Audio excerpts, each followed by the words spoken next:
Okay, Chair, thank you. Thank you. Good evening to those attending the meeting and for anyone watching virtually. I'm Councillor Anthony McEwen. I'm Chair of the Climate Change Working Group. Thank you for attending this evening's meeting. I'd like to inform everyone present that the meeting will be broadcast live to the internet via the Council's website and will be capable of repeat viewings. The images and sound recordings may also be used for training purposes within the Council. In order to ensure that the meeting is managed efficiently and effectively, can everyone please keep to the following guidelines for speaking? Councillors should use the raise your hand function to request to speak and only speak when invited to do so by the chair.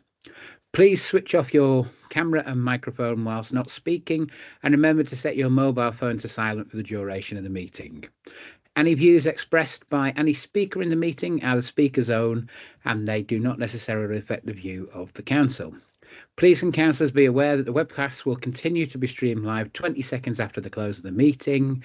This is due to a time delay in transmitting live. I'll now confirm the names of the remaining members of the working group. That's Councillor Pauline Bell, Angela Benham, Jenny Benzer, Joanna Collins, Dom Elliott Starkey, Simon Evans, Linda Gruby, Madeline Hall, Ian Huddleston, Peter Inman, Pam Reddy, Jill Scott, and Jean Todd. We'll now move to the agenda, starting with agenda item 2, apologies for absence. I've been notified of apologies from councillors Bell, Gruby, and Reddy, and Councillor Barrow will sub for Councillor Bell. Are there any other apologies? Nope, we shall move on again then to declarations of interest. Are there any disclosable pecuniary interests or any other interests on the matters before us this evening?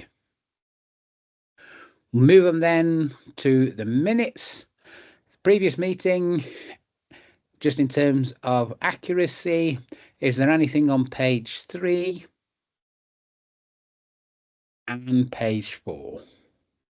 We did pick up one bit on page 3. Councillor Barrow was in attendance at the previous meeting and substituted for Councillor Bell. For Councillor Scott, sorry. Any other issues with the minutes, or are we okay that they reflect our last gathering? Happy with those, Chair. Okay, thank you very much. I'm just going to tweak the agenda ever so slightly. We'll now move to agenda item 6, which is an update from Transition Buxton around the repair cafe that they have. And Jean Bale, who's the chair of Transition Buxton, I'm hopeful I've got that right, is here to talk to us. Jean. Hello. Yes, I am from Transition Buxton. I am not the chair. I was. We all take 2-year terms. The current chair is Ian Bounds, but I'm very much one of the active members of the organisation. I have prepared some slides because I've got some stats to share with you. May I share my screen? I can find how to do it in Teams because I usually use other systems. Oh. I'm not seeing quite how to do that. I thought it would be easy. Share. Oh, here we go. Hey, share my screen. You're on mute, Anthony. Yep, sorry, good point. Okay, so I'm going to call up my slides and can you see those slides? Are you able to see this? Oh, good. Yes. Yes, so I can't see you now, so I'm just going to chatter away. If I start going on too long, because I can talk for England, just give me a noise to make me slow down and stop. So first of all, thank you for the invitation. We at Transition Buxton are very keen to work in partnership with anybody and everybody to tackle a problem on a planetary scale. We all have to do everything we possibly can, and that means collaborating and working together. Just to establish who we are, Transition Buxton was set up in 2009. We are now one of 350 roughly groups across the UK. And given the topic of this evening's meeting, the sentence highlighted in bold, we aim to reduce or eliminate waste, the use of fossil fuels, and minimize the use of plastics. So, we're certainly on topic as an organization.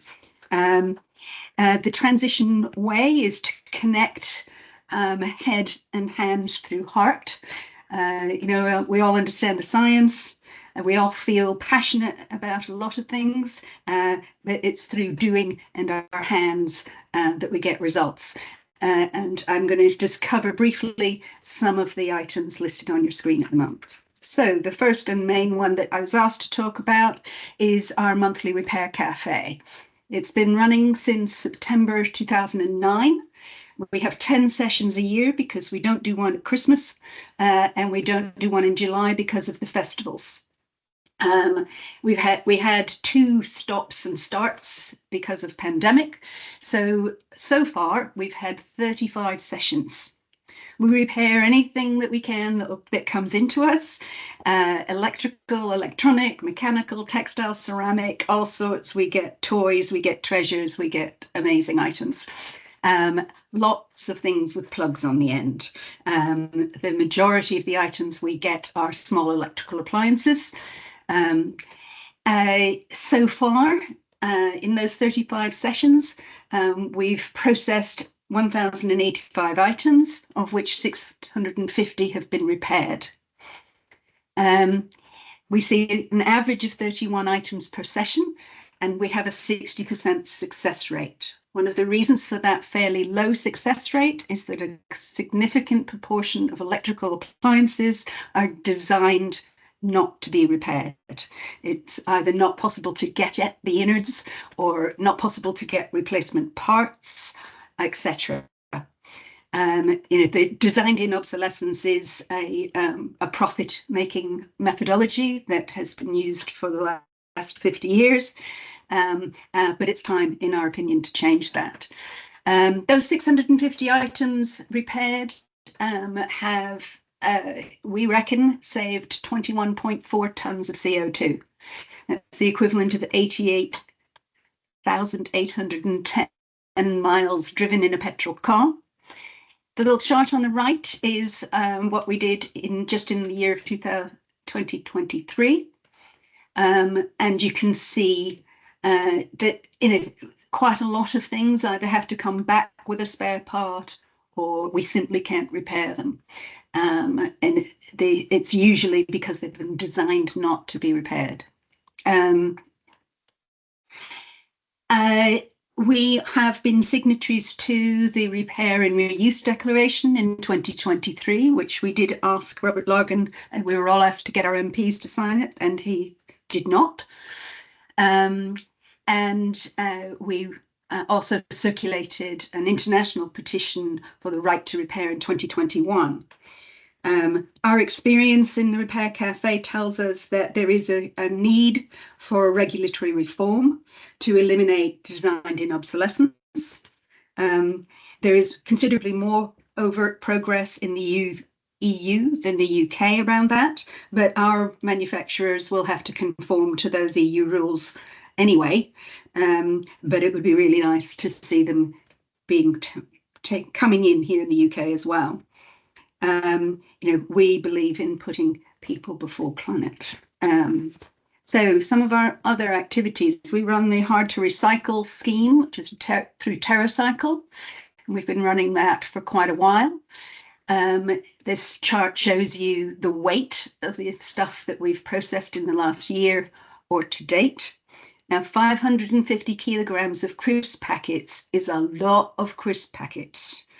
I'm almost more worried about the diets of the people of Buxton than I am the environment on this one. But I don't know how many crisp packets that represents, but it's a hell of a lot.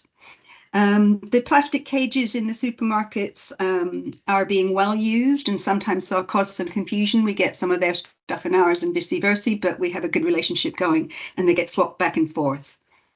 We also have on our website a Hard to Recycle in Buxton document that people can download and print off. or just refer to. Now that's a two-sided A4 document. It shouldn't be that complicated. There is a lot of things that are in it. You have to be really determined to recycle as much as it's possible to recycle in Buxton.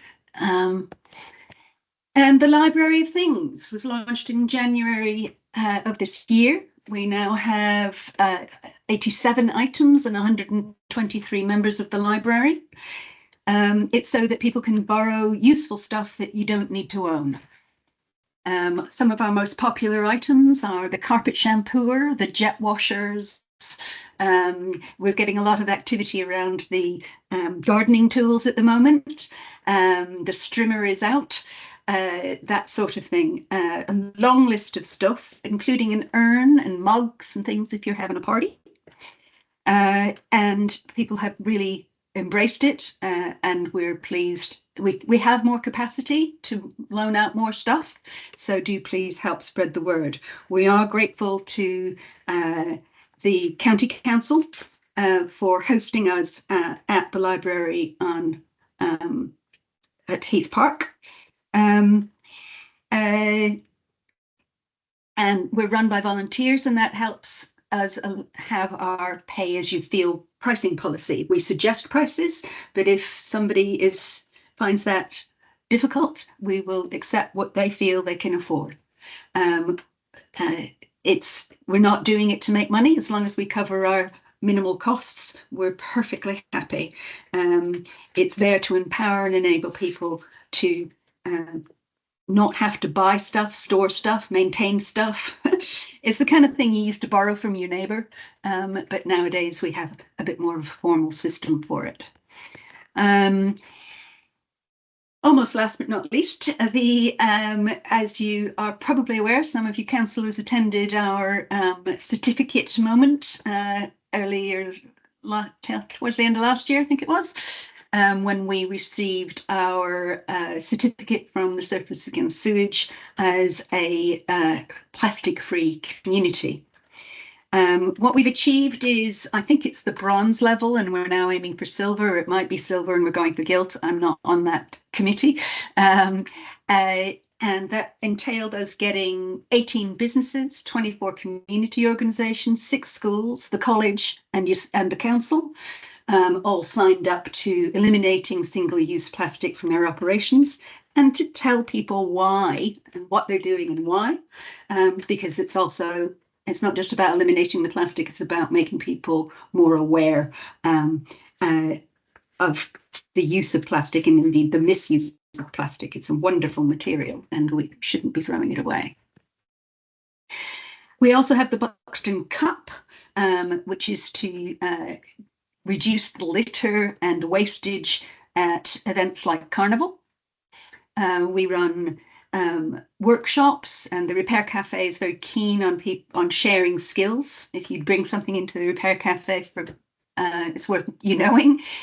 You stay with your item, and the repairer talks through what they're doing and encourages you to take an active part in the repair. So we're passing on skills, or trying to, and it's wonderful. Sometimes we get kids in and they stay for 3 hours, right, when their parents are really quite keen to leave now, because they love getting hands-on with a screwdriver. We organise all sorts of things, seminars, films, swish and swap events, and we have got a lot of education and youth outreach going on, which we're really proud of. We offer free home energy audits, although there are others doing it better than us now, we have to admit, but we're still there willing to do it. We have a dispersed community orchard of over 112 trees, I think it is now. And we love working in partnership. We think it's the only way forward. So our communications channels are bi-monthly e-newsletters, our Facebook page and group, and of course our website and email. And I put those up there because, you know, we want to work in partnership with you all. Oops.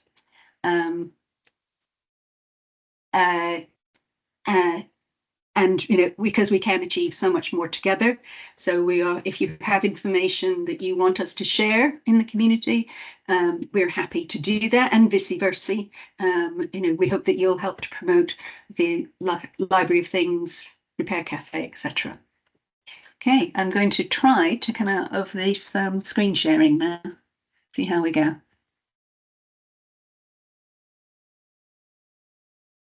I'm back. Hey, thanks, Jean. That's a great roundup of a wonderful range of initiatives, not just the Repair Cafe, but a whole host more. Have we any comments or questions, please, for Jean?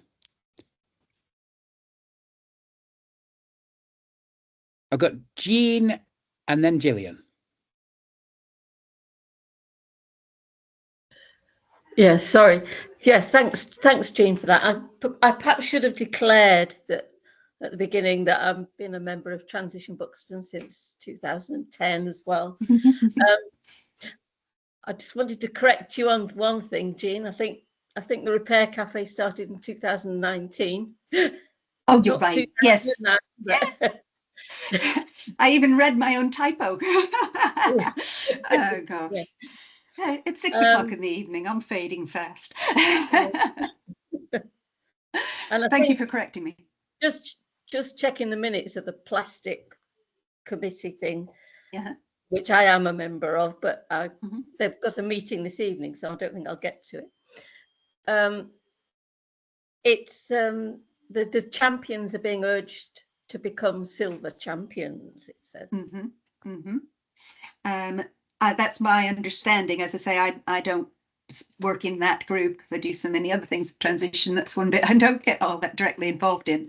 But I know we have achieved tier 1, and to achieve tier 2, we not only need to get more businesses and organizations signing up as champions, but the existing champions to up their game too. It's anything, you're turning up the spiral. Everybody has to do a little bit more, and we want more people to join the champions program. Yeah, I don't think I've got any questions. Perhaps other people have. Thanks. Okay, thanks, Jean. Gillian. Hi, Jean. Hi. Great presentation, and also it's really good that we've brought a bit of Hayfield and New Mills to work with you in Transition Buxton, which is good. This is more a question for Anthony, I think, really. Have we as a council signed up to the Repair and Reuse Declaration? I'm not aware of that particular one. I don't know if Gillian or Jean can advise, or David. I don't think so. It was when it was around, when there was a campaign around it, and I'm sure I expect one can still sign up to it. We were specifically asked to approach our MPs, also all the groups who run repair cafes around the country, sent a message to their MP, please, would you sign up to this?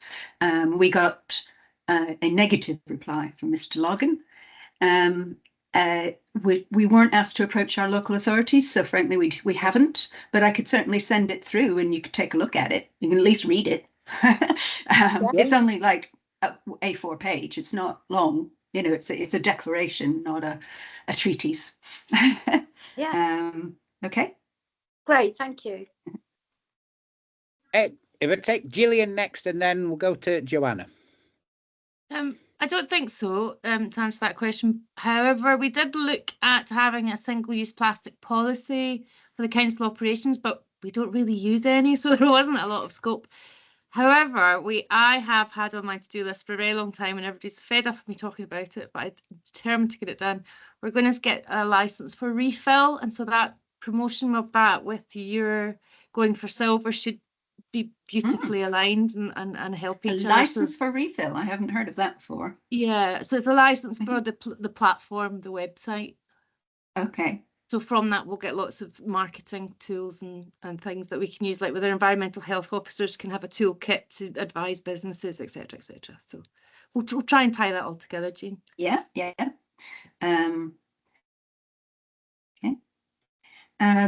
you know, I mean, when the climate emergency was declared in High Peak, however many years ago that was, 6 maybe, you know, we all knew to achieve the necessary, we would have to work in partnership across the piece, business, civic society, you know, the not-for-profit and the local government. And so I'm pleased to have been invited this evening and hope that this is the beginning of more to come. You know, let's work together. Okay, thanks.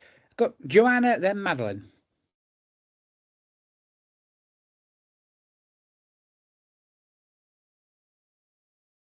Sorry. Yeah, I think it'd be good to sort of, well, we're having an update now, but if these things happen, I think it's really important that this committee knows.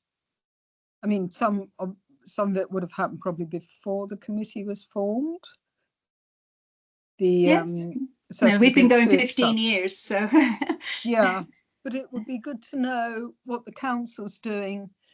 Agree, we don't use very much single-use plastic, but yeah, to have as part of general updates stuff on waste as well as the annual AES thing. There was the, I can't remember if it was a protocol or a motion, but there was a working group a little while ago on single-use plastics, etc., yes. which was agreed through the process. Partly, yeah, it was a couple of years ago, wasn't it? Yeah. Recommendations, but I don't know that a lot's been done. And that is partly because the government said it was going to do all sorts of lovely stuff about waste management and never did any of it. We can have another look at it to see what happened with it, because it was done, if I remember rightly, it was done during the days when Councillor Hakin.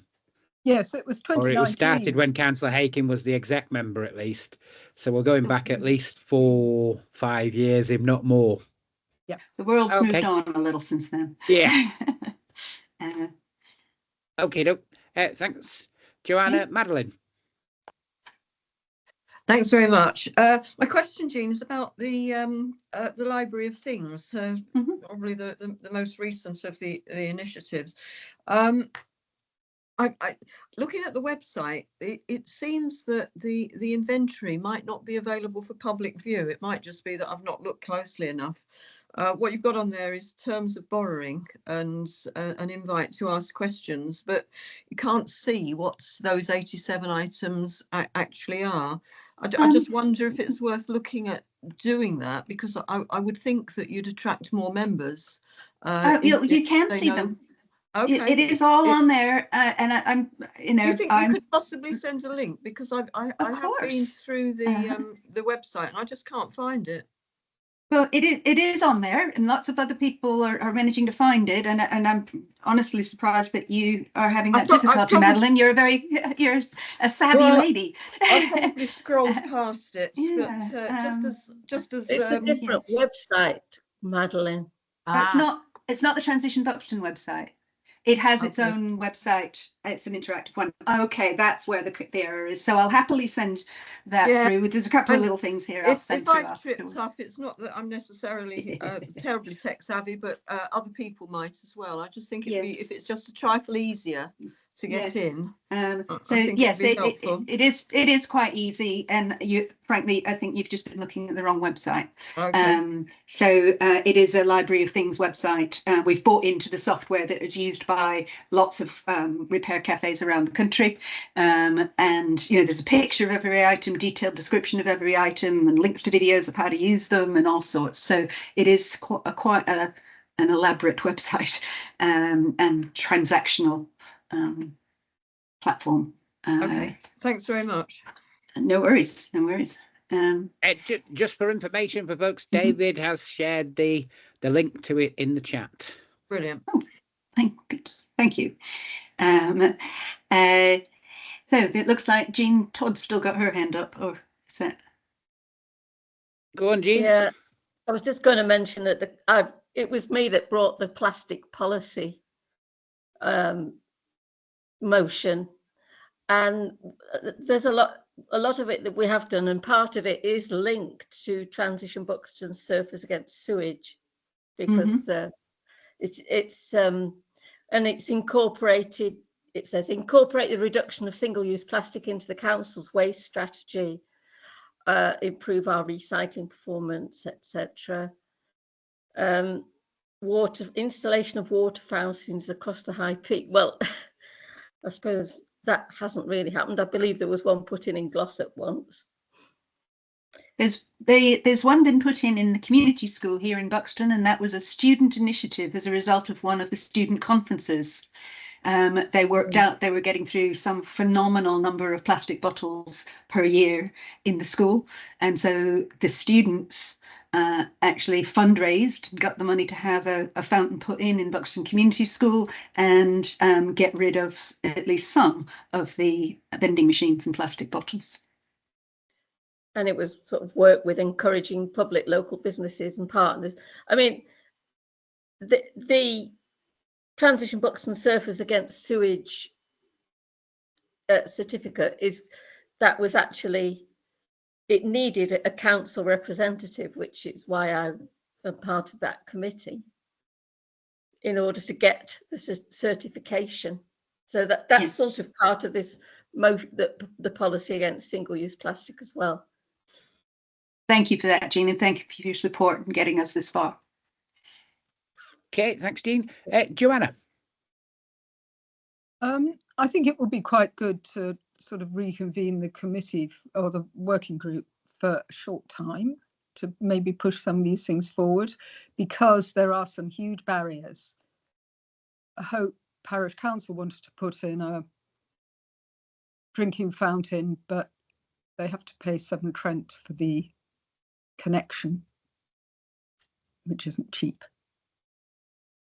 So they're things, you know, which perhaps we could try and get community groups to do without, and actually I'm going to ask a question about this later, but without involving Gillian too much, or the teams who have already got quite enough to do, which perhaps a committee could try and push forward a bit. Yeah, I think that's fine. I think it's a few years now since we had the working group. It'll be for those of you that are members of Community Select to suggest it when that meets later on this month to see if they want it as one of their working groups. But we can try and add that into the list and see where it comes next. I can't see any further hands. So, Jean, if I can thank you for your presentation this evening. You're quite welcome to stay, but you can escape if you want to. I'll hang on for a little while, but I will disappear when my stomach starts to growl. If possible, you could just stop your screen sharing. Yep. Ooh, sorry about that. Yeah, done. Great stuff. Okay, thanks. I'll slip into the background now. Thanks, Jean. Okay, we shall move on then to agenda item, or move back to agenda item 5, which is AAS talking to us about waste initiatives. And I'm presuming that's Jason and Marissa. Hi, everyone. Yes, it is. I'll see if I can share my screen. Thanks, Jean, for yours. We haven't done one of these in our roles actually before, so I'm hoping I can just share my screen. I've got a document that kind of shows off the stuff we've done in the previous financial year because we sent it with the board report. But just give you a little bit of background. Me and Marissa came into these roles probably a year and a half ago now. So I'm the engagement officer for Alliance Environmental Services, and Marissa is the communications officer. Can everyone see the screen? Is that? Yep. Yeah. Yeah. Is that okay? Yeah. Yes. So. See it. Thank you. Yeah. So for those who obviously don't know as well, obviously Alliance Environmental Services do the contract for the waste collections for High Peak and Staffordshire Midlands, but also we do the street cleansing and the parks teams as well. So we offer the contract. Obviously, for those who don't know, we're part owned by both the councils in the Alliance and also part owned by Cheshire East Company, which is called ANSWER Environmental Services. So there's a lot of people involved in the running of the company. And obviously our work is shared between Staffordshire Mullins as well. So we'll be doing a similar meeting, I think next week, to share what we've been doing across the borough and the district. But this document we put together for the board report just to show off what we've been doing since we've come into it in these roles. And really, one of the first things we had to do was kind of rejig what we were doing with in terms of the literature, but also the big issue of contamination. Quite recently, the councils have changed disposal contracts. So we run now with the High Peak, we run with Biffa, who take our recycling, and over in Staffordshire Mullins, it's HW Martins that do it. And one of the things that came across quite quickly was their contamination rate for recycling jumped up to somewhere near 20% of the recycling, which is too high, really, for the public, obviously, because we get charged because of the disposal of the recycling. It isn't recyclable. So we had to come up with a plan to see how we can tackle the contamination issue. One of the things is producing new leaflets that are clearer in the things we do want and don't want. So we send these out with letters about contamination as well. We take them to events, and we've got a big banner now that says "Right Stuff, Right Bin" to make it a little bit clearer. But this first document is just to document what the engagement numbers on the both sides there, and that includes events like community events like well dressing that we went to in Endon last week, and then this week we went to the Rotary Club, which was really successful public engagement at the Octagon in Buxton, which really well attended, and we gave out lots of compostable bags and rice scoops to encourage or discourage food waste. And that just lists there some of the other promotional items. We have an activity booklet for primary school age children, which we also give out at schools. But just to go back to contamination, this is an example of one of the tags that we designed to make it clearer when it comes to the crews logging contaminations on people's bins. It used to be like a little yellow sticker, and then the crew had to write on it what was unacceptable, so the bin wasn't emptied, and then you'd write down. So we looked around the country to see what other councils were doing, and we saw this tag system that could hang off the back of the bin.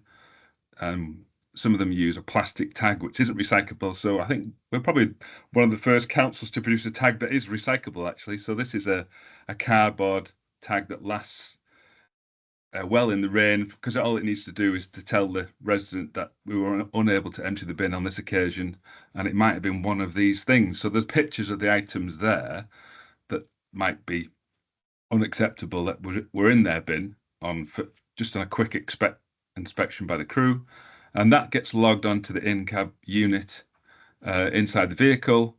And then if the resident wants to find out exactly what was in the bin, they're able to go to the website, pop in their postcode, and it will actually tell them what the item was logged as well. So they could find out what the item was that was in the bin. Alongside the new tags, we launched a door stopping campaign. So we hired some agency staff to knock on doors, deliver the leaflet, and also conduct a survey. This was kind of last September time. And that was in both districts as well. So we produced a survey that we took responses on a tablet, and this just documents some of the engagements we did in the different quarters. And then we've got litter picks with Girl Guides in Buxton. So anything really. People can book us for let's say community groups for litter picking.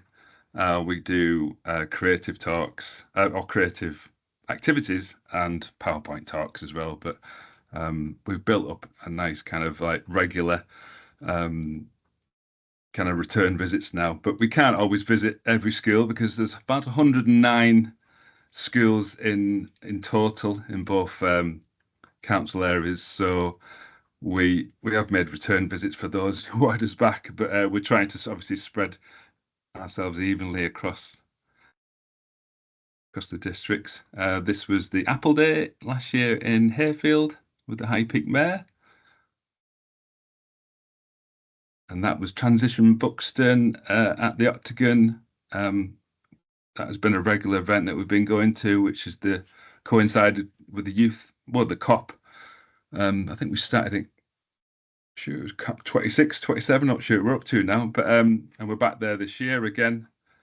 That year we took a VR virtual headset, and that took you into a sourcing centre. So we've taken that to schools as well, and that we lend from Derbyshire County Council.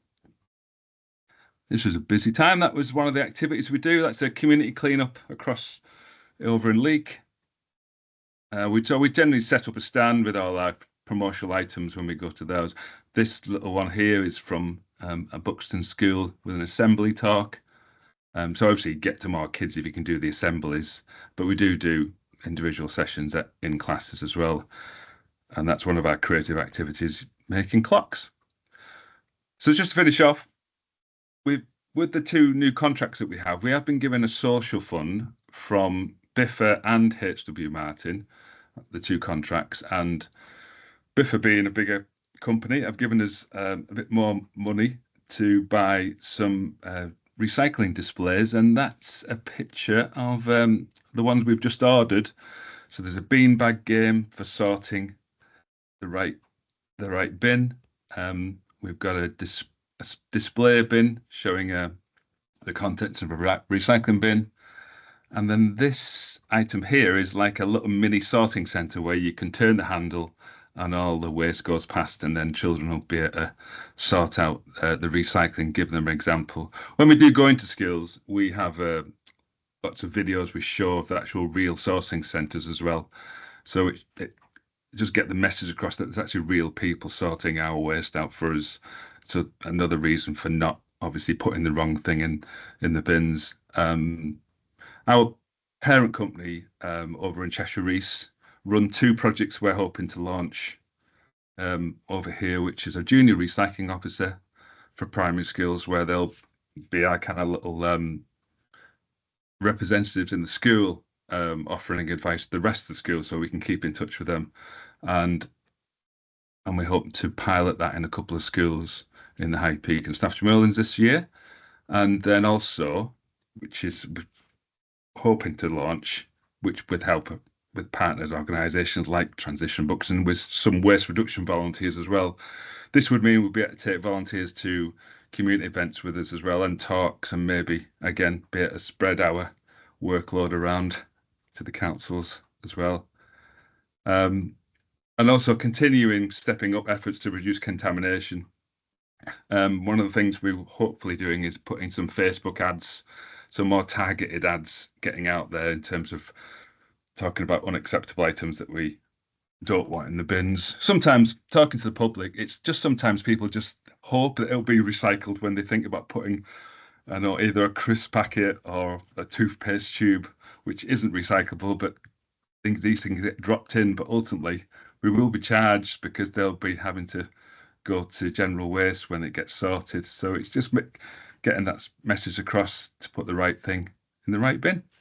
And then just to finish off, with the tag that we're launching, we're going to repeat the same one for the organic bin. That hasn't been a priority because we don't get refusal of items at the moment with organic so much, but the tag is actually cheaper than the sticker, so there's no reason why to keep it consistent. We'll put the same tag, which is tailored for the food and garden bin. So there's some items there that will be on the tag just to say these are unacceptable for the food and garden bin. Things like plastic plant pots that might end up going in the bin with the plants. It was a common question at the weekend at the Buxton asking about recycling plant pots. Unfortunately, we can't accept them in any of the recycling bins, but I think you can take them to the tip, to the hard plastic section. And I think there's one more thing I was going to talk about, which was just, sorry to go on a little bit longer, but the one of the things we work with the council is updating the website, and that's going through a bit of a refresh at the moment. So we want to put more alternatives onto the council website, and some of the councils have an A to Z of items that you can find out what to do with them. So literally a long list of every item that you might have in your house that potentially could be searchable, but if not, it would be just this PDF that you could scroll down and find the item and find where to put it. So hopefully this will be clearer for people if they're unsure to either search this list, the colour coded the bins, and we'll have one over in Staffordshire Moorlands with the colours for their bins. But on the right hand side here, these will be the links for either a better alternative than the bin. So things like taking things to the charity shop. Just get to the titles there at the top there. That is even better, or alternatives. So, for example, there we've got obviously asbestos, and that's got none, and then the link to the household recycling centres. So that will be in that PDF there, and then other things like charity shops. That would be the link to search your local charity shops. There's TerraCycle, alternatives, and reuse organisations, I think. And then other things like plastic bags, taking them back to supermarkets for soft plastic recycling as well. But yeah, we're going through a bit of a refresh on helping the council with their websites to make it clearer and hopefully give some alternatives. And I'll stop sharing and take questions. Me and Marissa are here for questions as well. Okay, thanks for that. Hey, thanks. Any comments or questions? We'll start off with Simon. Thank you, Chair. Two things is, can we have those documents available in an electronic format? Because there was quite a lot of text on there that was difficult. There was, yeah. I have sent it to. I got confused which one was coming first in terms of the Staffordshire Wills one. I've sent it to the Staffordshire Wills one, but not to the High Peak. But yeah, we'll get them across to everyone for that document, because yeah. Brilliant, thank you. Second question relates a little bit to the kind of some of the queries I've had from constituents around issues of things being in the wrong bin, and it isn't always necessarily the householders that are putting them in. So I often see people, for example, I live on the same street as New Mills School, and I quite often see at school emptying out time, kids will chuck their rubbish in the bin because that's the thing that they've been told to do. Yeah. But they're not necessarily given any care as to which item goes into which bin. And sometimes householders feel they're being kind of penalised by things that they didn't even know they were in their bins. No, let me just finish my question. Let me just finish my question. Sure. Is there a kind of a what's the system? Is there a kind of a is there a bit of leniency? Is there a way that something can easily be fished out and put in another bin? I know that's time consuming, but it's one that's caused a bit of bad feeling, if you like, amongst people that I've spoken to. Thank you. Yes. Yeah, no, thanks for that. Do you want me to jump in there, Jay? Sorry. Yeah, no, go on then. Yeah, go on, Marissa. Yeah, so basically with the contamination procedure for High Peak Borough Council, it's obviously if the crews find the contaminant in the bin, they'll report it on Bartek. That then obviously generates them putting the tag on, and then we would unfortunately be unable to come back until the next collection. The resident would be expected to remove that. I understand obviously it's not always their fault, and there is leniency obviously if they contacted and explained that, but we can't do that as standard when we're getting say 40, 50, 60 contaminations a day on one round, or like through all the rounds. So what happens is if it happens again, it's then triggered a letter, and I would print the letter out and send that, and we encourage the residents to contact us if they do think that it isn't their bin, or if there is an issue and it isn't like their fault, like you were saying, if you were living near a school, then it's going to happen. Children will put things in the bin and it's not going to necessarily be the right one. Upon that, we would judge it case by case. So for example, if someone contacted me and say, oh, I've been reported for the contamination, and like you say, with that scenario, it's kids putting it in after school when my bin's out, or in the morning on the way to school. Obviously, case by case, we would take that and be like, oh, well, that's understandable. we can remove, they wouldn't be penalised for that. We would remove that contamination upon their contact. Obviously, we can't do that without them contacting, but we wouldn't know otherwise. So it is all dealt with case by case. The last resort, we don't want to take anyone's bin away because that's what happens after the third contamination, but they are still given the chance to contact us, and we will go around and talk to them. We will have conversations with them, see why they're struggling, if there's anything we can do to help. Like, we don't want to take anyone's bin away for the contamination issue. It is more for the bins that are maybe like abandoned, or it's just people that don't necessarily want to recycle, and obviously then it risks up the contaminated load. So there is always obviously that case by case like individuality, like we'd look at them individually, and we would never want to kind of penalise someone who is trying and it's just obviously out of their control or an honest mistake. Okay, Simon, do you want to come back? Yeah, it's a difficult one. I probably need to give it a little bit more thought, because I don't think it's the. I can understand both sides of the argument really, and it's one that I think it's an imperfect solution, but I don't know the perfect solution, and that's probably where we have to go with the imperfect solution, unfortunately. But yeah, I think there's probably a better way of working it, and but it's probably beyond my thought at the moment. But thank you for that. No, just to sorry, Simon. Yeah, just to pick up there, we are open to suggestions with this as well. So it's not set in stone with these things. And we have found, because we've kind of educated the crews, some of the crews might not have been doing this as well as other crews. And then what's happened, some have got a bit more eager than other crews. So sometimes we have to kind of re-educate them, say, maybe you're coming down a bit too hard, So it's kind of a balancing act. But it's getting that message across, whoever watches this as well. It's just, and maybe we need to be more explicit about the procedure. And it's not to say that first, it's supposed to be 3 strikes and you're out, but there is some leeway. It's not set in stone. And all you need to do is get in touch, like anything where you've been maybe highlighted something. Just drop us an email and we can resolve it quite quickly.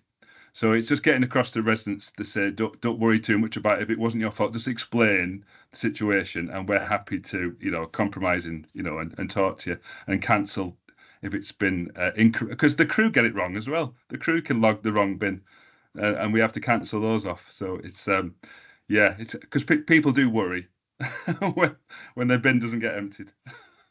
Okay, thank you very much. Thanks, Simon. Jason or Marissa, is there anything that we could look at in terms of sort of a session at the school? If it's coming up as a particular hotspot around the school, could we look at a special session specifically on that? Either saying, if it's great you're sticking the stuff in the bin, but can you just make sure you stick it in the right one if it's a household bin or something like that? Yeah, like if we visit a school, it's probably quite a good idea to maybe put that into our kind of part of the education we can, with the PowerPoints and things, bring that up as a topic within the school and say, like, obviously on the way to and from school, if you are take the litter home with you, don't drop it, put it in your pocket and dispose of it at home. Great stuff. Okay, thank you for that. Yeah. That's a great idea, but it's also on the Set Valley Trail mine's the first kind of bin on there as well, so it gets used by lots of people. So it's not, I'm not purely blaming the school children, in case Councillor Inman's on the call, who's the one of the governors, but that would be most useful. Thank you. Thanks. Okay, Councillor Scott next, please. Thanks, Chair. A thank you for then a question. So the thank you sort of leads into a question. We asked for some red textile recycling bags at we've got this mini recycling centre at John's Church in Hayfield, and Anthony Morris from AES and Marissa have been working really well with us to kind of get that going. So thank you for that. I mean, it's early stages, but I think it's working really well. But on the back of that, more people have been asking, why can we not have red textile recycling bags? And I think it's something to do with the particular trucks, but could you just explain that a bit more? And then also, would it be possible for us maybe to have another site in Hayfield where these were picked up? So kind of like why is it a problem for the trucks to collect them, and also can we have more, please? But thanks for what you've done. It's great what you've done. So sorry, Gillian. So in terms of the red textile bags, what it is with the reference to the truck is the trucks have some have them, some don't. They used to have like a cage on the side of the vehicle, under the body of the vehicle, like between like the front wheels and the back wheels, and it'd be like a cage that they would then put the textile bags in. I mean, don't get me wrong, they're not massive. I would say like a large microwave kind of sized. So they used to be used for the small electricals that we used to collect with the recycling, which is now done as a separate collection with the large electricals, and they put the textile bags in. So what was the case is that they'd get full and then they wouldn't be able to pick any more up. So when we used to have them on the wagons, it was kind of still like a bit of a, like depending on how many bags, there would sometimes some be left. And then through new vehicles, they've then not been on the vehicles from my knowledge.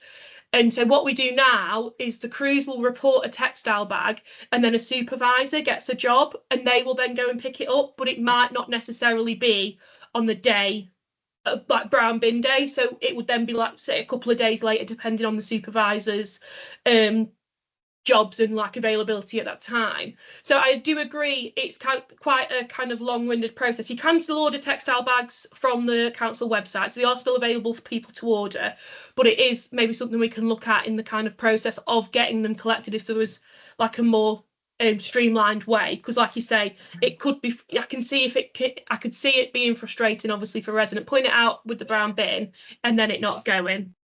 Yeah, it seems to be, I think it's going to work okay through the church though, you know, because we've got the contact there, so fingers crossed that works all right. Yeah, thank you. Okay, thanks Gillian. Charlotte. Thanks so much. I just I might have missed this, but what happens if they're 3 strikes and they're out? What happens to the rubbish then? Because we've got a bit of a problem down our road with bins that never get the right stuff, never ever goes in them, and a lot of it doesn't even go in the bin, and I just wonder what's going to happen. You need to send an email and we'll get on it. Yeah, I would.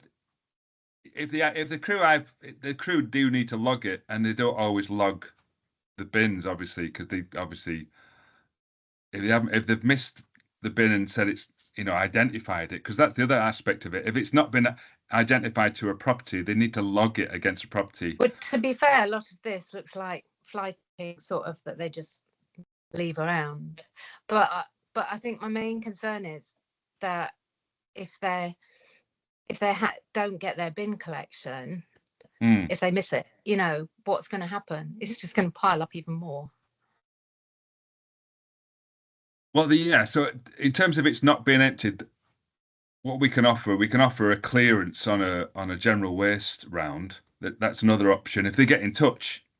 So we can clear contaminated bins that way, but we should be removing it. So it's if those bins have been identified, if you know them, you could just send a contact form to us or just email someone over at AES and say these bins have been identified. I don't know if they've been logged correctly, if they've been identified or it's just been missed.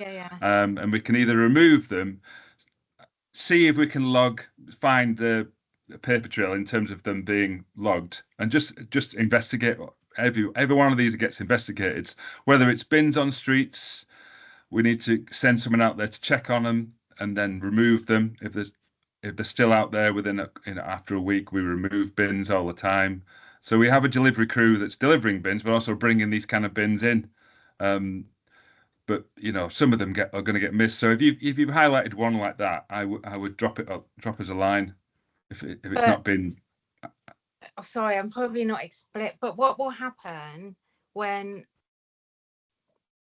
they get their letter and they still ignore their letter and they don't get their bin collection? I must have missed what happens then. So there's stages. So if their bin has been tagged 3 times, then they've obviously they've not taken out the contaminant. So they get told, if you remove the contaminant that's wrong in the bin, we'll empty the bin on the next recycling round. So they'll have to obviously put that, if they can't rectify it and it's being logged as contaminant, we'll have to remove the bin. And then they'll have to get in touch and either buy another bin.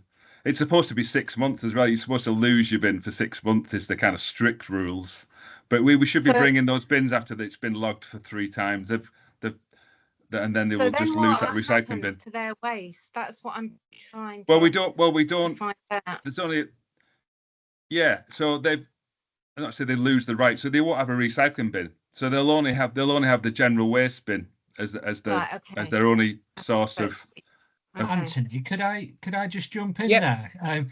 Charlotte, what you could do in that situation is you could serve a community protection notice, so you could require them to use the bin properly, and if the bin's taken away, you could then require them to do whatever we would want them to do with that waste. So whether that is to put it into bags, whether it's to put it in the right bin or whatever. So I think that there are options after taking the bin away, because I appreciate where you're coming from, because if you take the bin away, potentially you're going to make it worse. So I think what you would do is go down that route, which again has got fixed penalty notices, enforcement, etc. options down there. We haven't got we don't have the enforcement side of it. Sorry about that. My daughter just invaded the kitchen, so I had to mute myself then. But yeah, so again, just to reiterate, thank you. Removing the bin as well is obviously the last resort. We don't want to be doing that. It only is if there is more of like a disregard for the recycling and like you're forced into that without any contact. Obviously, they've got the 3 stages of contact to get in touch if they obviously do need the help with understanding what's going wrong with their bin. Okay, thanks very much. Okay, thanks, Charlotte. Jennifer. Hi, sorry to go back to red bags, but I think maybe so much material probably does go into landfill, so I think it's probably a really good thing. But so just to clarify, can individual residents request red bags, but would you prefer us to do what Jill has done and do it through an organisation so that the collection is a bigger one and less frequently? And if so, could I do that in Newmilns then, perhaps? Although it does occur to me that some of the charity shops collect rags, so perhaps I would talk to the charity shops first. So I'm just kind of wandering along those lines, and I'd be interested in your thoughts. Thank you. Yeah, individually, people can log a textile bag, and we will either post it out, so you've got the red textile bag, and then put it out with your recycling. As Marissa said, you'll be able to then put it out with your recycling, but it's not, well, by all means, it's not a perfect solution at the moment. We offer it as a service, but I do think personally it's not great for sending out one vehicle to pick up one bag. So if you could copy Hayfield's initiative, it would be better for us and for the planet sending out individual vehicles. But it is a service that we offer as the contract that will come and collect each and every textile bag that gets logged by the crew, but we'll have to come back because of the space in these new vehicles that are narrower. But yeah, anyone can order a textile bag at the moment, but it does need looking at. Okay, thank you. In that case, I probably wouldn't promote it, perhaps, but it does make me think maybe it would be a good thing to get in touch with charity shops and perhaps promote that instead as a way to recycle bags. Maybe. Yeah, like I say, the charity bags that come round through your door, that they're better, aren't they? Because they're out there doing it on one day, aren't they? And maybe we should look at that. Maybe do like choose a day that we all go out and collect the textile bags and set a day like they would do with the charity bags. Maybe that's something we should. That would be really good. Yeah. And choose a day once a month or something if it's possible, and then we'd collect a lot more, I think, because it's not a great system, so we're not collecting very much either. Yeah, and people will probably bring it back in after the day and not realise that we're going to come back for it as well. Yeah, with fast fashion, the clothes are often, are over very quickly, so it would be useful. Yeah, thank you. Thanks. Yes, thanks, Jennifer. Jean Todd, if you can flag this as something to be considered for the commissioning board that's coming up looking at climate change issues in a couple of weeks, and see if we can get a more permanent or better solution flagged in terms of the red bags. Yeah. Well, I think a monthly collection would be a good thing, a sort of one-off thing, to be honest. I mean, I keep mentioning this. When I used to live in Germany, they used to have a monthly thing where you put your big household items outside, and anyone could come along and just take them if they wanted them, and the local council would be picking them up after a certain length of time. Okay, thanks, Jean. Kath.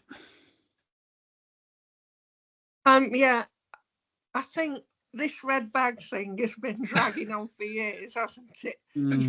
I've never seen a red bag yet, and I've been on the council I don't know how many years now. So I think we either ought to promote it and make a go of it, or just tell people, no, please take it to the charity shop.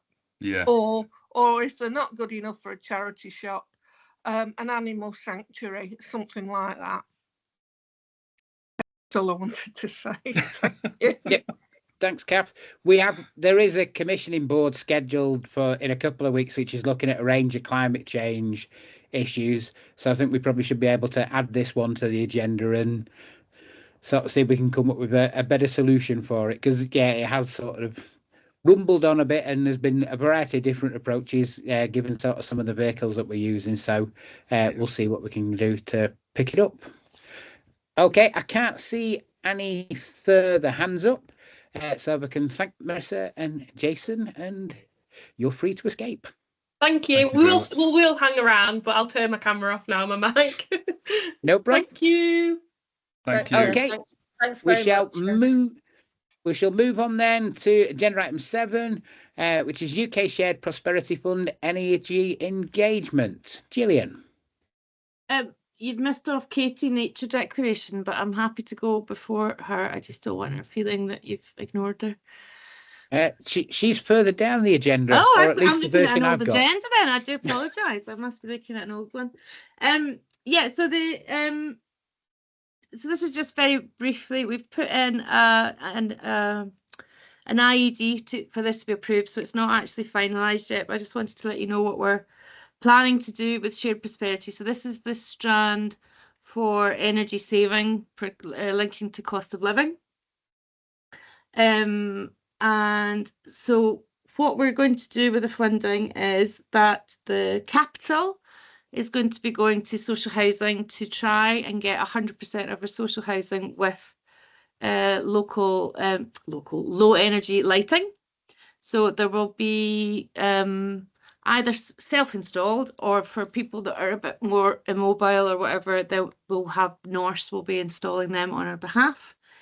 This will be tied up with a massive engagement programme, which will be running with Marches Energy Agency. They already do everybody's talking about climate change work, and they also do all their energy engagement work. Some of you will have seen their vehicle at your events. So we'll be doing a lot more events.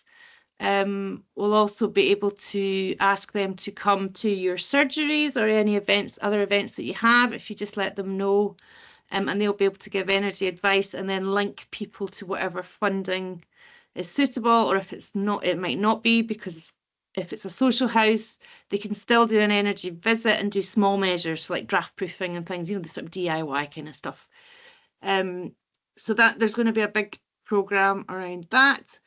Where we're hoping to reach probably about up to 1,000 people overall through different strands. And then the third element, which I think is quite exciting actually, is there's a part of the outputs is to fund 3 community groups to do energy measures. So we're trying to work with High Peak CVS.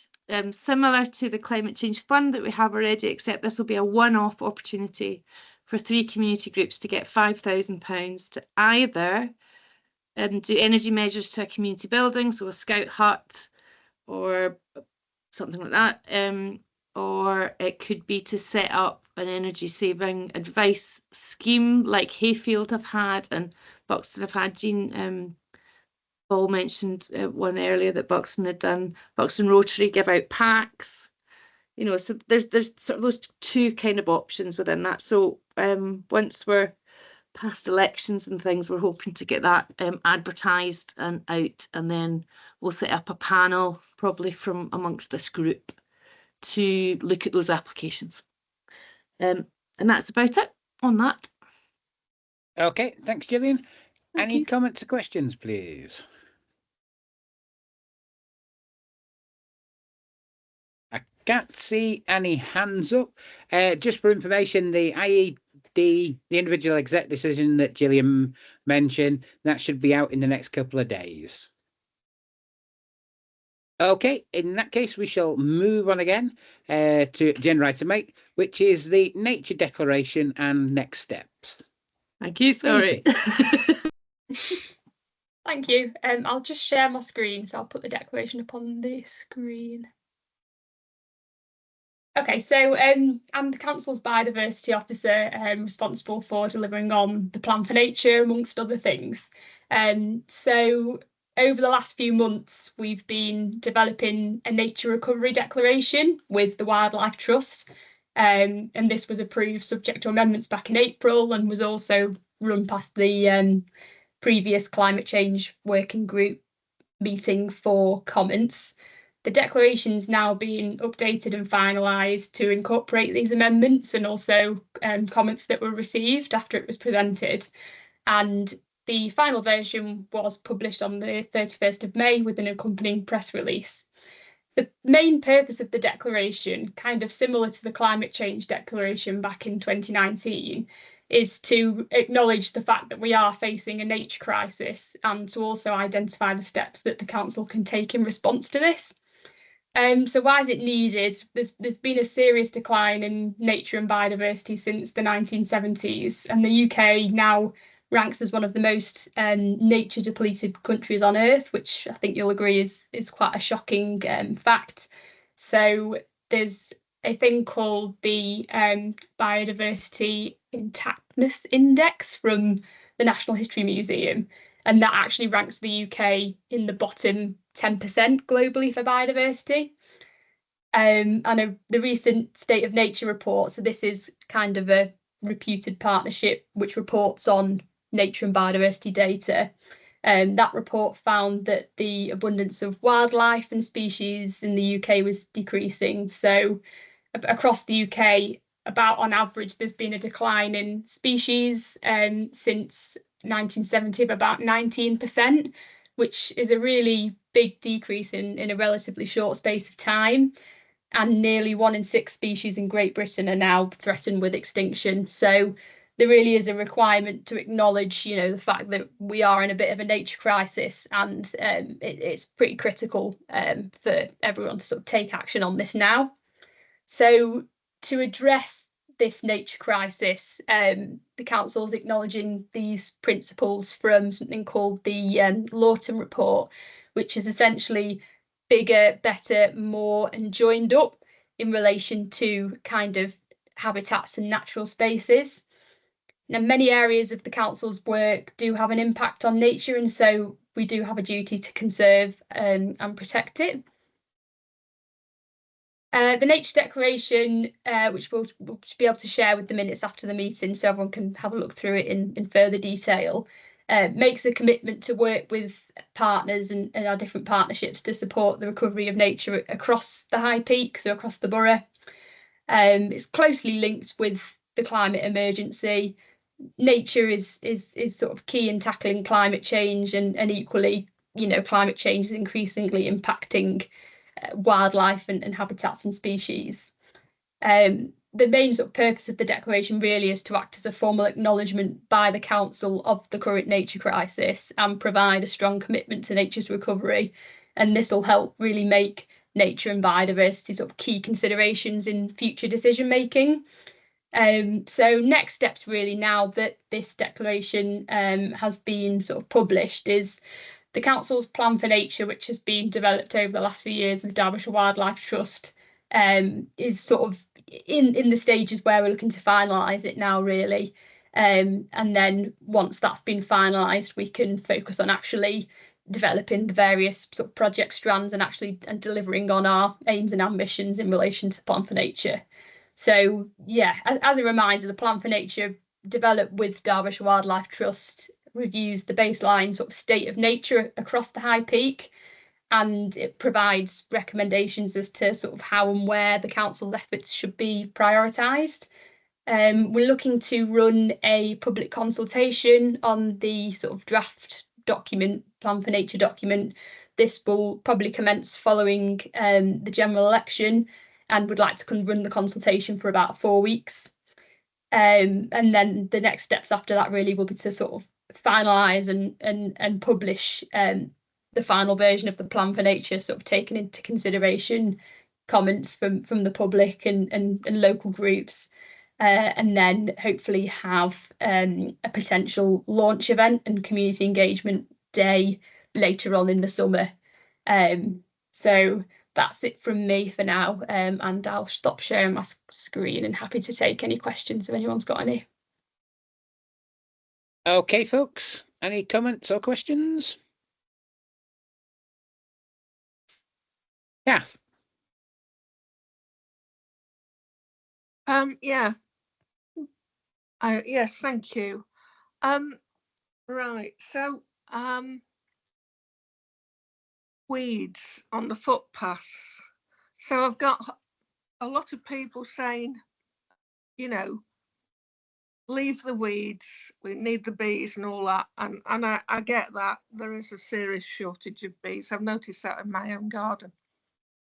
But then you get the other half say, what are all these weeds doing? Everything looks so untidy, etc., etc. So how can we, what can we do about that? How can we sort of get rid of the weeds or lessen weeds without using harmful chemicals, and sort of try and keep most people happy? Yeah, it's definitely, you know, a divisive point, and one that we definitely need to look into.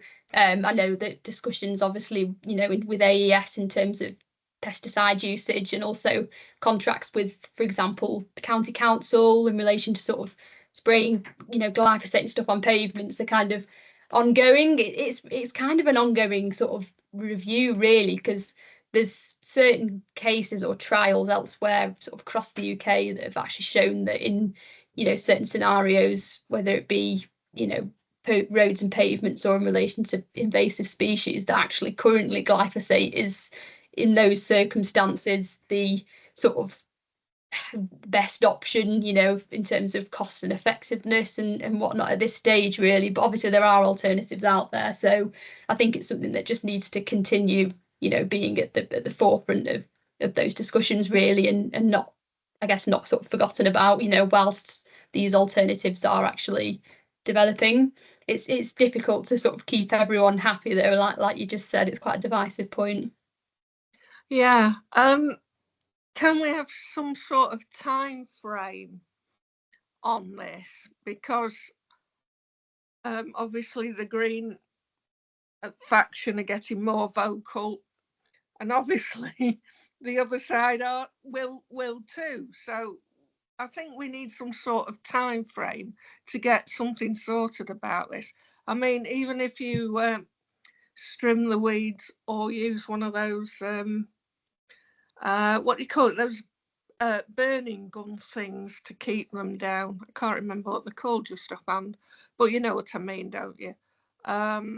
Or some other, I mean, there are things that can be used, like vinegar or bicarbonate of soda with vinegar and things like that, you know. Yeah, if you could look into things like that, I think it would be helpful. Yeah, definitely. And I know that the declaration, the Nature Declaration itself, does make a commitment to actually, you know, review existing kind of pesticide uses and sort of broaden, I guess, that kind of, yeah, there's a point in the declaration about that. I think the next steps really from sort of our sort of perspective internally is to sort of set out, once the plan for nature has been adopted, the next steps, I guess, and actions into a proper strategy, with timescales. So although the discussions in relation to pesticide usage are happening right now, like you say, it'd be good to put a time frame on that. I think that's probably the next steps. Yeah, thank you. Okay, thanks, Kath. Just bring Jean in, because you may want to say something around the work that AS are doing in terms of looking at the grass spurges and mowing review.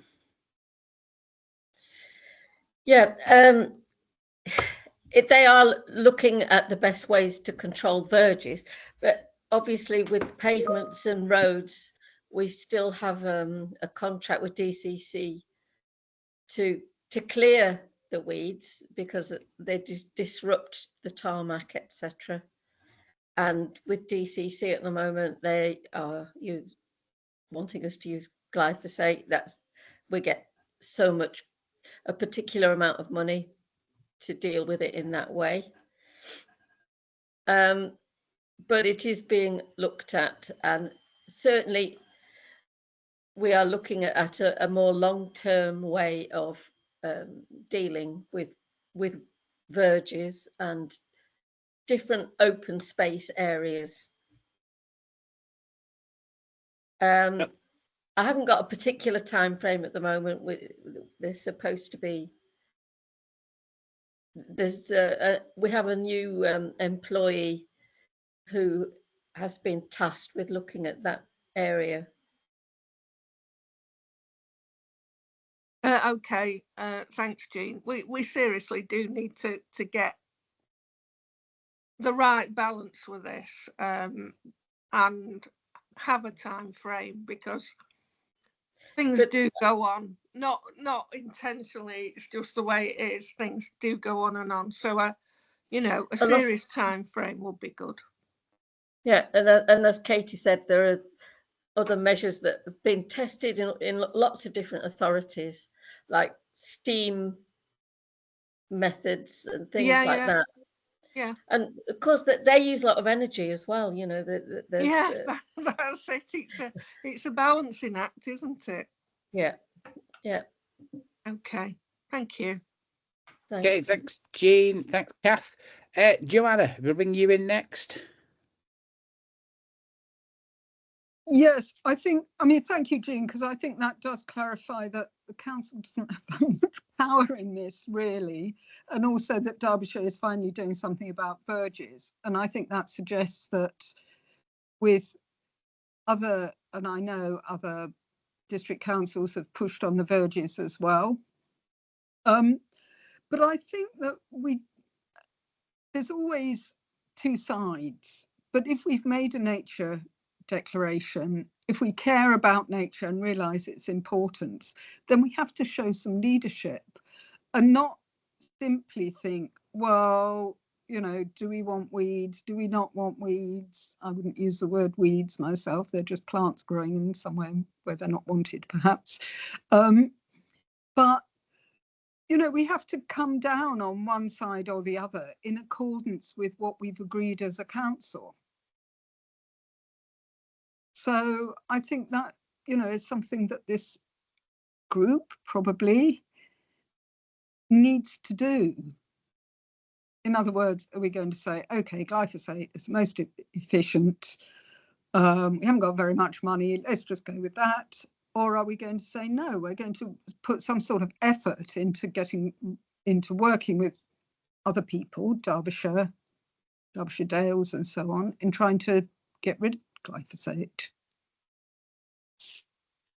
Okay, thanks, Joanna. I think as you noted at the start, sort of a lot of the work that we do in that particular area done under the contract. So to a certain extent, there are some restrictions on what we may be able to change. But I know there has been some discussions around, to a certain extent, does the contract bring in enough cash, essentially, for the aggro that it brings? Because there are various, to a certain extent, realistically, there are various areas where we're either not getting enough cash to do the job well or enough. Yeah, or there's not enough flexibility in terms of what we're doing, so we can't move it to other methods or options. So at that point in time, sort of we come to, we'll inevitably come to a point where we've got to take a review of, is it worth continuing with the contract? I don't think we're quite there yet, but I know some of the work that they're looking at in terms of reviewing the mowing regimes will feed into this. Okay, thanks, Joanna. Thanks, Gillian?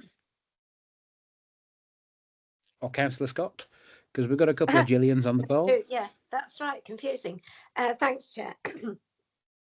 Thanks, Katie. I mean, I think that I agree with Joanna. If we pass a nature recovery declaration, then we show leadership on it and we go for it. But I do think conversations, as Kat is saying, we've got people who've got different points of view. Community conversations are absolutely key.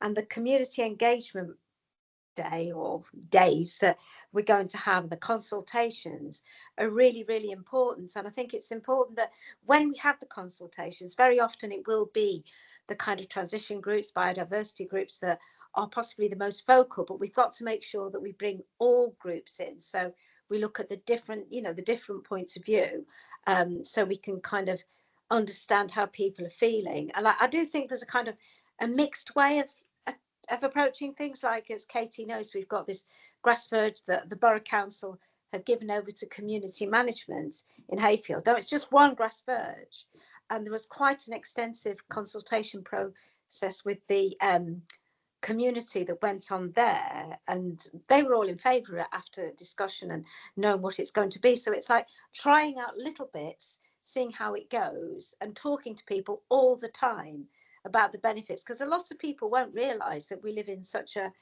nature depleted area, because we're just on the verges of a national park, and they think this great countryside, so why are we worried about these things? So I just think it is about talking to people, but also we've passed this declaration, and so we show leadership on it.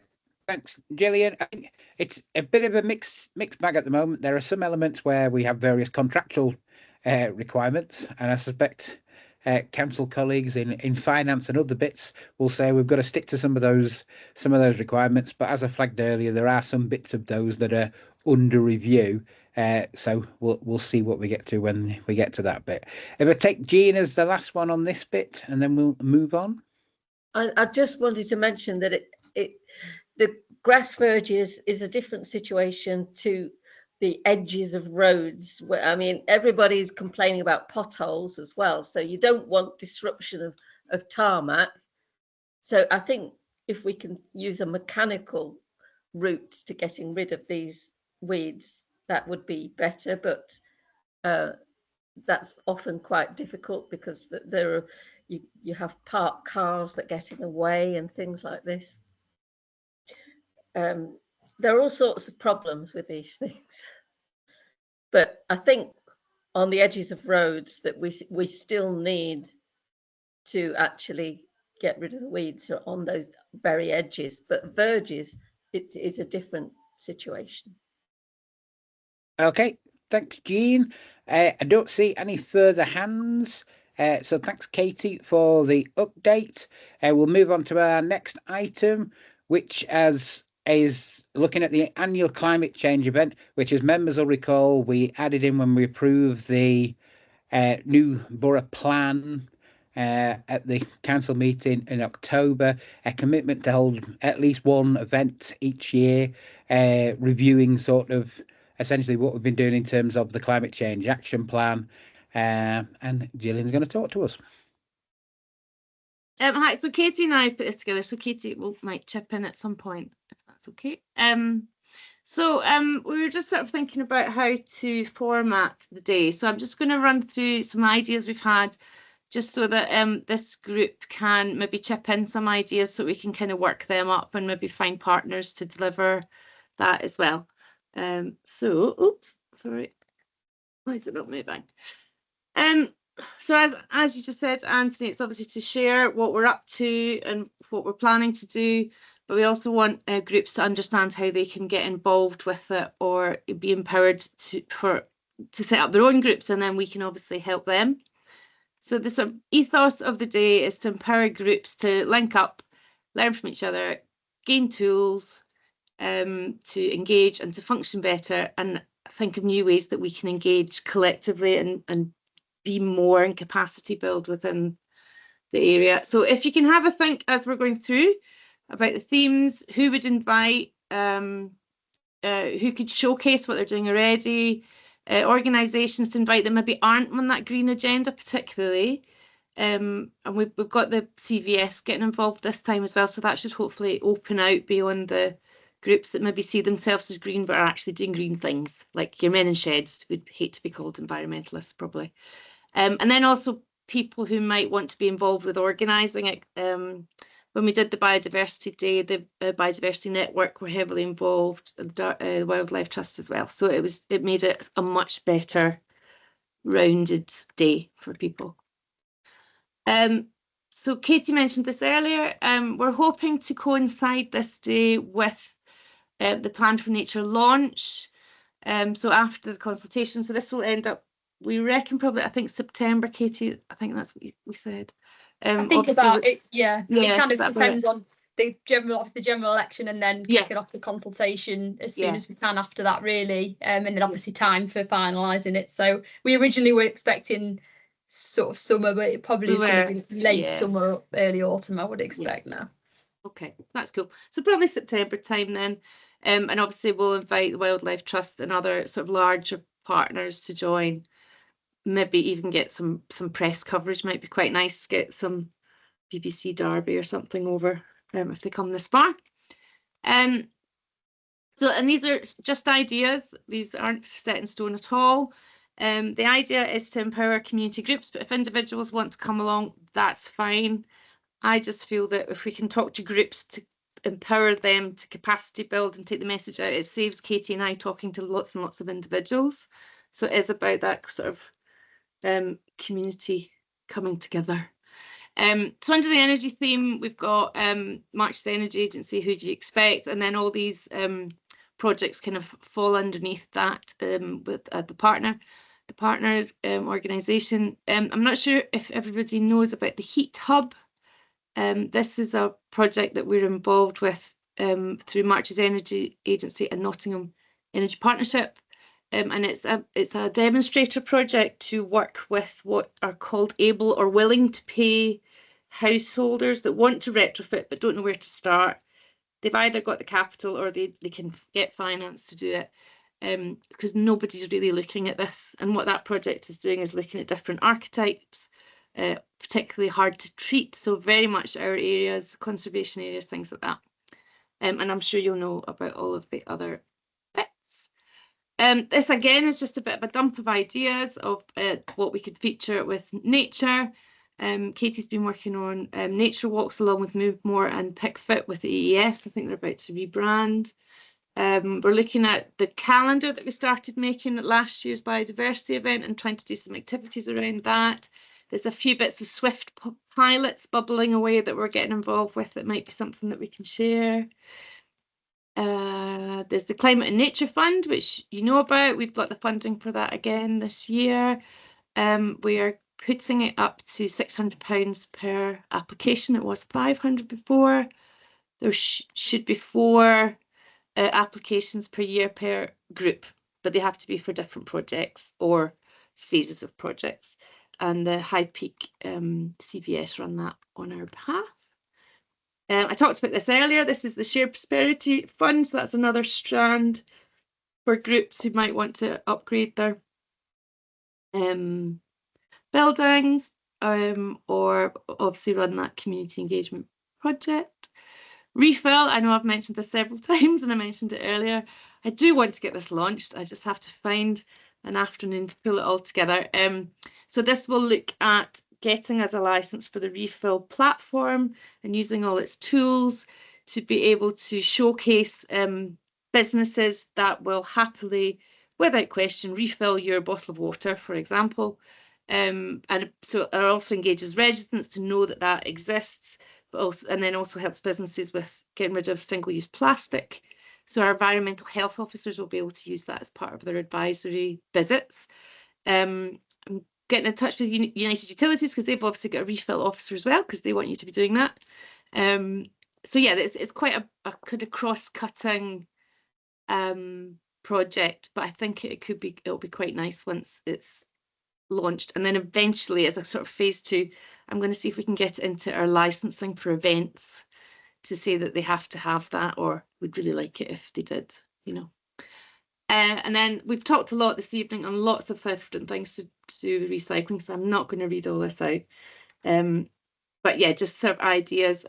Jill Scott will be happy I've put on her fashion show there as well, because that was a lovely, fantastic evening where lots of people showcased what they've made out of other things. So that's a really good example.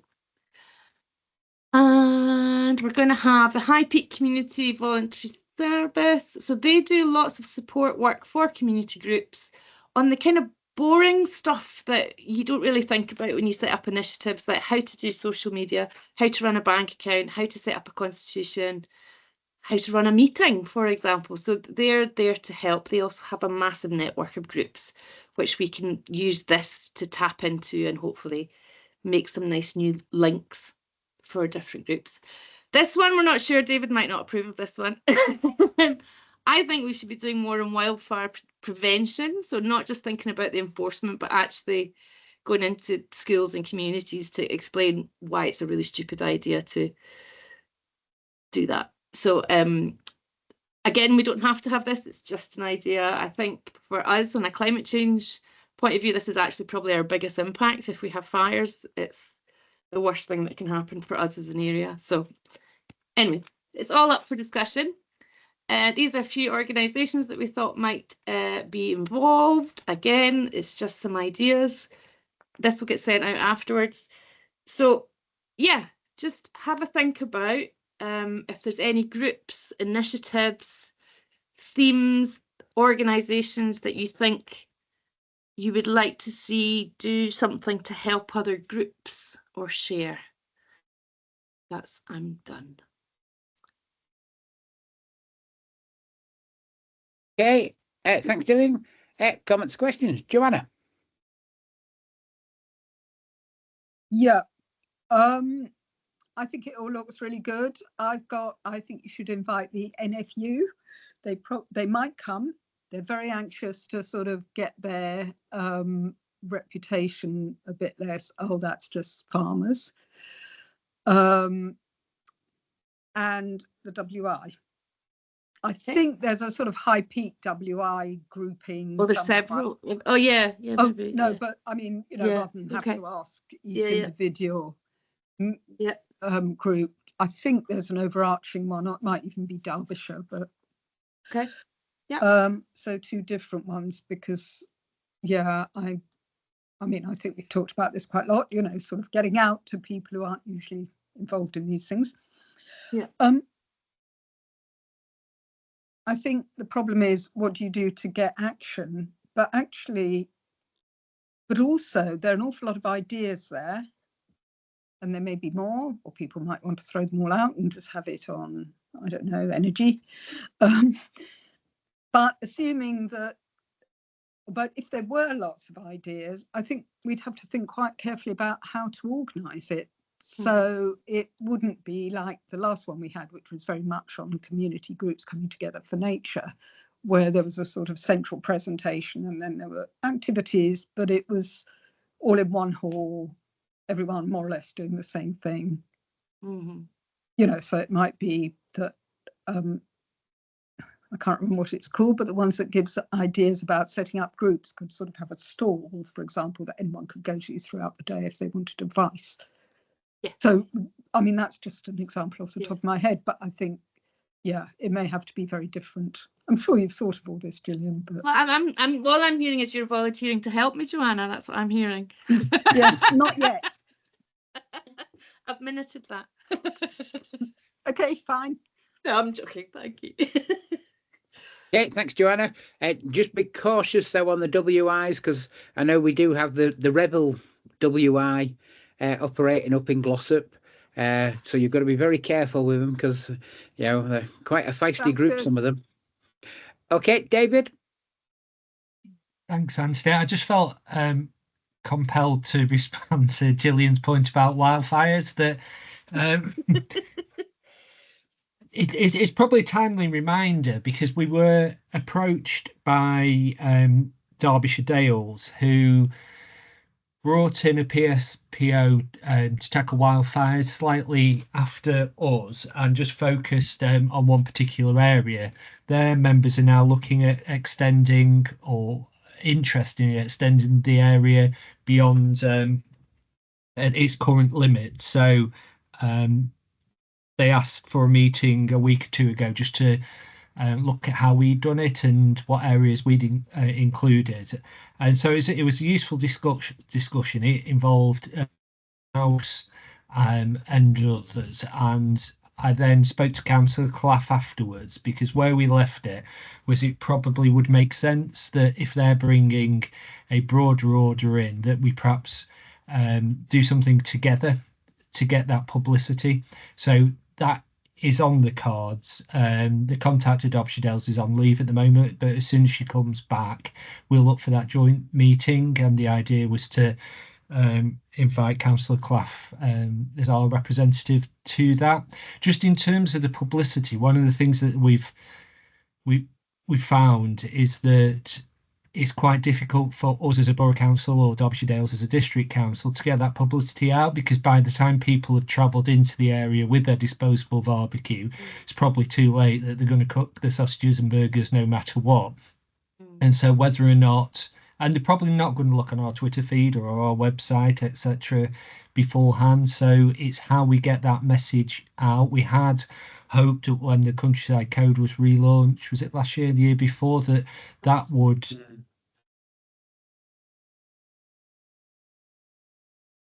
I think David may have relaunched. No, he's come back.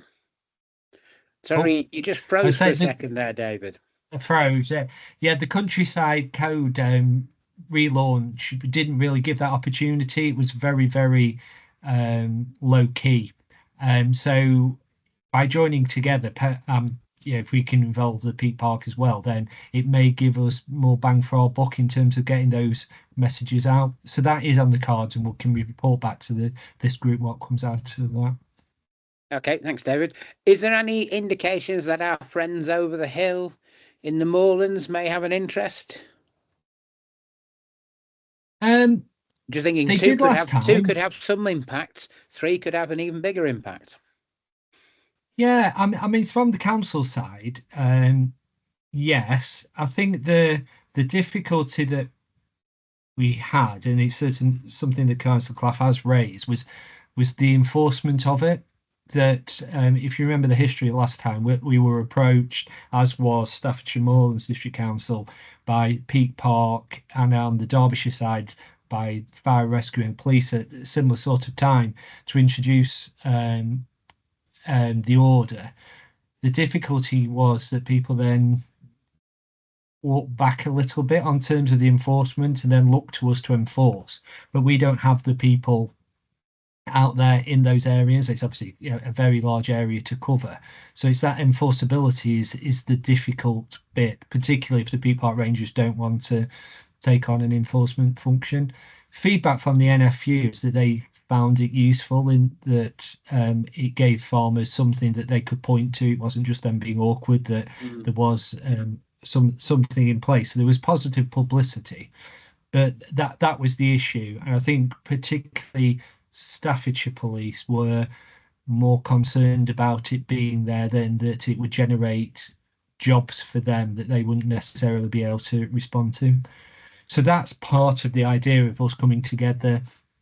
And yeah, I think we probably should include Moorlands in that. So jointly, how can we look at a response? Is the PSPA the best way to go? Are there other things to do? The education side, signage, and I suppose if we do go down the PSPA route, what do we want to include in there? Because I think last time we included possessing a portable barbecue as an offence. is that the route we want to go down? Because there's alternatives around, contacting likes of Morrison's, etc. who were quite receptive last time.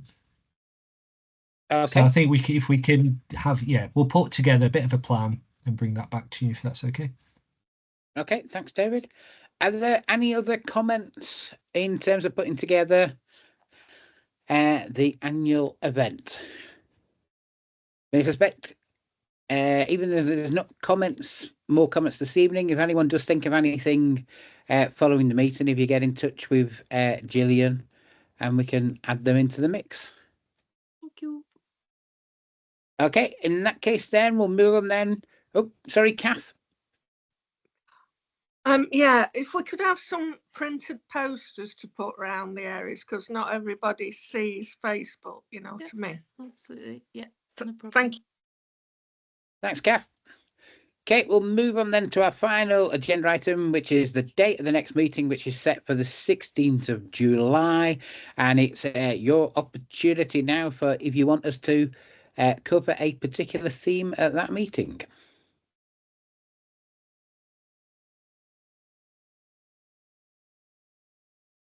We're bereft of hands at the moment. Gillian? Just to say that I'll be pulling together the annual report for a draft kind of mid-July-ish, so I don't know if that would be a suitable time for a first draft or not. It's up to you. Yeah, if that's available. Jean?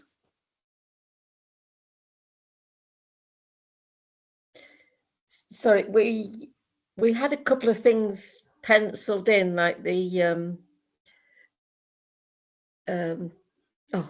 the quarry thing. What's it called? It's just gone out of my head. Peak cluster. Peak cluster, yes. And there was another one. Well, we've got a few things on the work programme. We've got air quality, because there's a lot of synergies with the air quality plans and the climate change plans. So it's quite nice to see where those touch points are, and with a bit of, so we wondered if there would be an interest in having a brief from Alicia, who's head of environmental health. We had something else. Wait till I just get on there.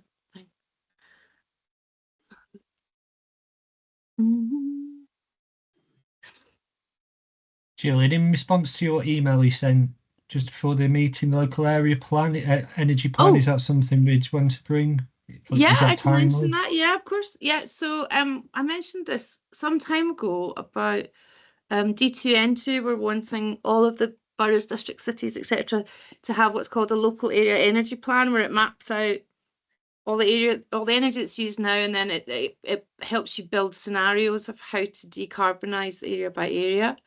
And you can build in all different scenarios, and you can build in, well, we know we're going to build 100 houses over here, or we know the peak cluster are going to start dropping there, or using more energy over here because they've got these big fans to suck energy out of the carbon out of the waste stream.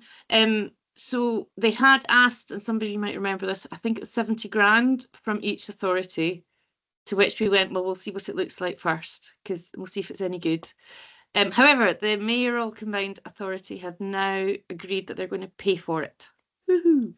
So, which is good, but it does mean that we need to make sure that we set up a good project team to make sure we get the most out of it and we embed it into all our decision making. But that is, on the surface, that's good news, and I think it'll be a really powerful tool. I have seen it in action, and it is pretty awesome, actually. And it also, which I hadn't realised, when you do your scenario planning, it also links to other indicators locally, so particularly around fuel poverty, socioeconomic health, all sorts of stuff. So I think it'd be quite a useful tool. It's very whizzy. It's very nice. So yeah. Okay, thanks, Gillian. Joanna.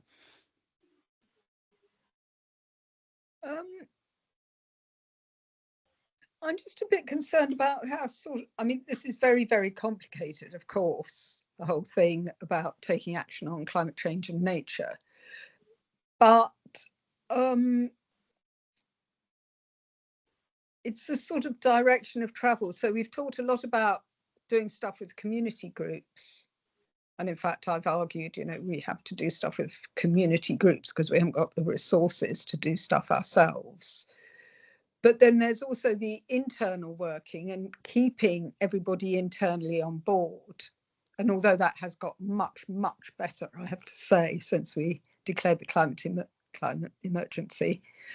Is there a kind of decision to be made at some point, perhaps after we've looked at the annual report, about how we're going to make sure that we meet some of our targets, and therefore how we either concentrate on community groups, and that's sort of part 2 of the plan, or part 1 of the plan, where we can say High Peak has reached net zero by 2030. I mean, I have to say it's impossible to say that's going to happen, but so that we can showcase what High Peak has done, or are we going to concentrate on working with community groups, if you see what I mean?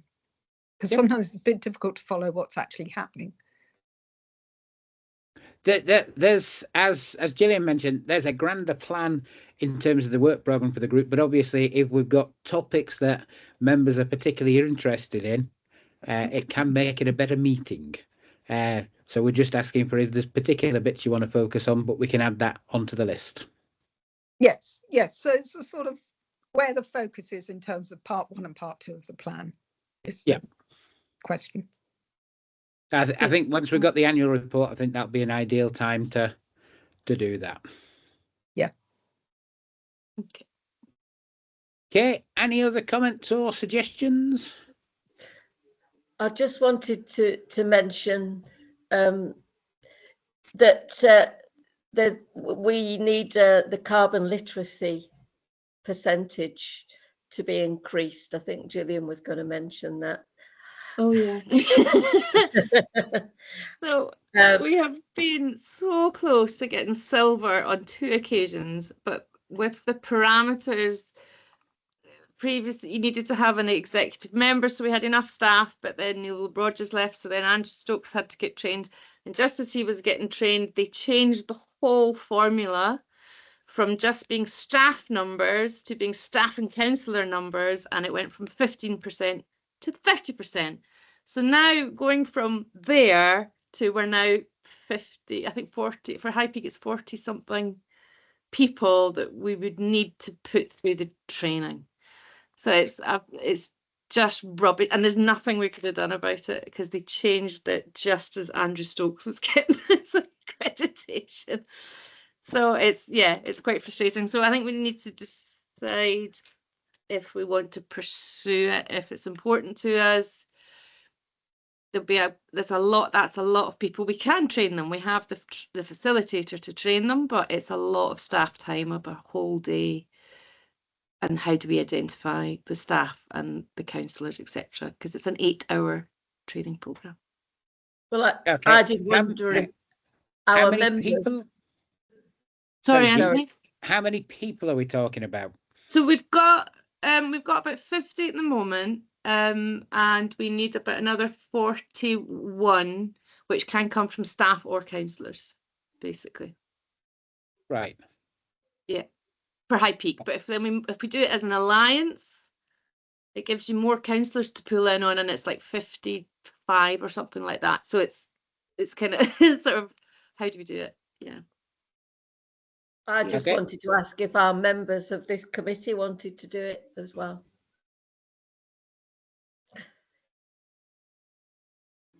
Any views, folks, before we move on to Joanna? You don't have to speak now. We will come back to folk later.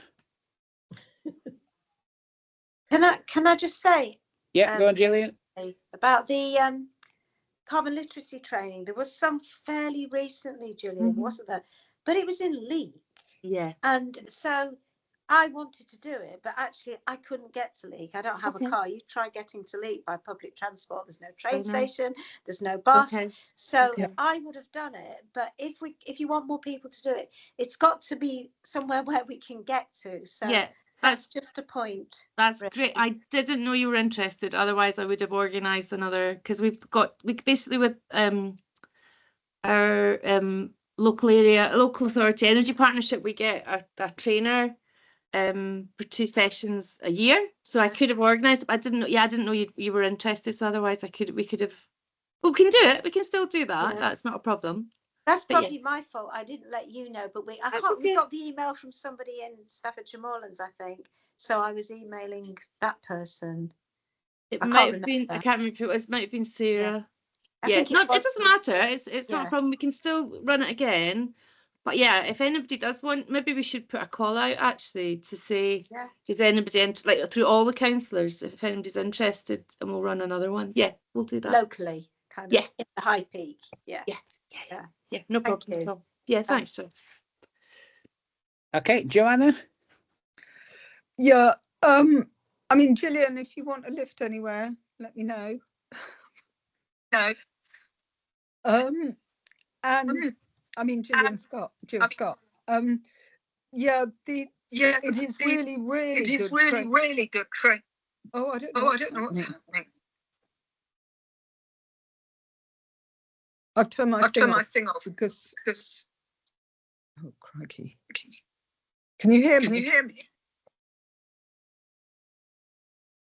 Twice, a bit of an echo on the line, I think. I don't know how that's happened.